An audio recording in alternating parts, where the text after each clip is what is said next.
এটা 1948 সাল নয়, এটা 2024। আর এটা বাংলাদেশ নয়, বেলুচিস্তান।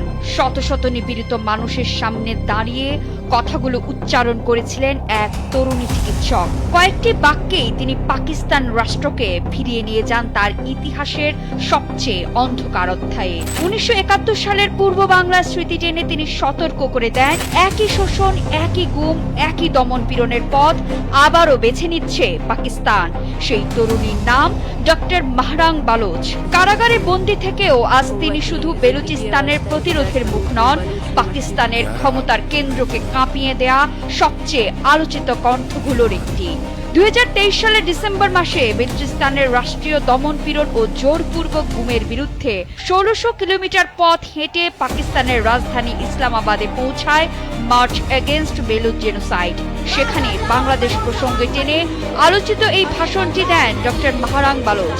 2025 সালের 11 মে বেলুচ ইয়াকজেহিতি কমিটি BYC তাদের অফিসিয়াল ভেরিফাইড ফেসবুক পেজে এটি পুনরায় প্রকাশ করে।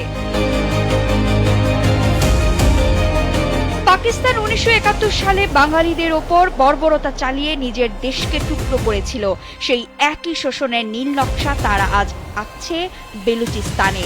কিন্তু ডক্টর মাহরাং সেই দিন তাদের মনে করিয়ে দিয়েছিলেন, ইতিহাসের পুনরাবৃত্তি সবসময় একরকম হয় না। 2009 সালে মাত্র 16 বছর বয়সে যখন মাহরাংয়ের বাবাকে পাকিস্তানি বাহিনী গুম করে এবং 3 বছর পর তার ক্ষতবিক্ষত লাশ ফেরত দেয়, সেদিন থেকেই এই চিকিৎসকের রক্তে মিশে যায় প্রতিরোধের আগুন।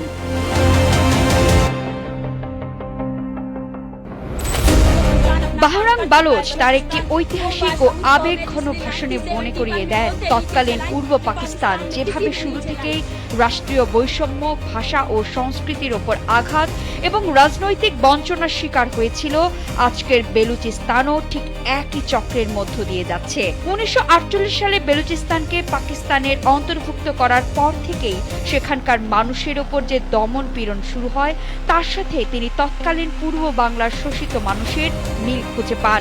তিনি স্পষ্ট করে বলেন, ইতিহাস থেকে শিক্ষা না নিয়ে রাষ্ট্র যদি একই ভুল বারবার করতে থাকে, তবে তার পরিণতি কখনো শুভ হতে পারে না। 1971 में वो तहरीके चलाई जो पाकिस्तान में किसी ने नहीं चलाई। বেলুচিস্তানের মাটির নিচে সোনা, তামা আর গ্যাসের খনি, অথচ সেখানকার মানুষের ভাগ্যে জোটে শুধু বন্দিশালা আর লাশের গন্ধ। পাকিস্তান সরকার যাকে আইন শৃঙ্খলা রক্ষা বলে দাবি করে, মাহরাং বালোচ দুনিয়ার সামনে তার আসল রূপটা উন্মোচন করে দিয়েছিলেন, যা হলো রাষ্ট্রীয় স্পন্সরে নির্বিচারে মানুষকে গুম করা। বেলুচ ইয়াকজেহিতি কমিটির মাধ্যমে তিনি কোনো অস্ত্র না তুলে কেবল সত্যের জোরে পাকিস্তানের সামরিক শক্তির অহংকার গুড়িয়ে দিয়েছেন বলে মত অনেক রাজনীতিবিদদের। হাজারো অসহায় মা বোনের কান্নাকে তিনি বানিয়েছেন স্বৈরাচারের বিরুদ্ধে লড়াইয়ের সবচেয়ে বড় হাতিয়ার।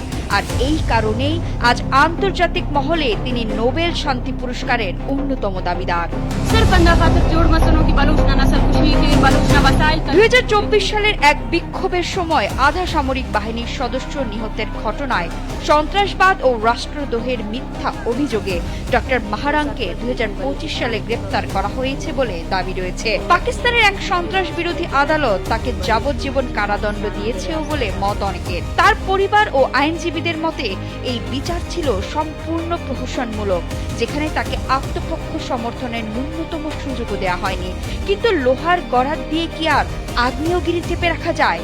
কারাগারের অন্ধকার প্রকোষ্ঠে বসেও পাকিস্তানের অন্যায়ের বিরুদ্ধে গর্জে উঠছে ডক্টর মাহরাংয়ের শেষ বার্তা, লড়াই চলবে।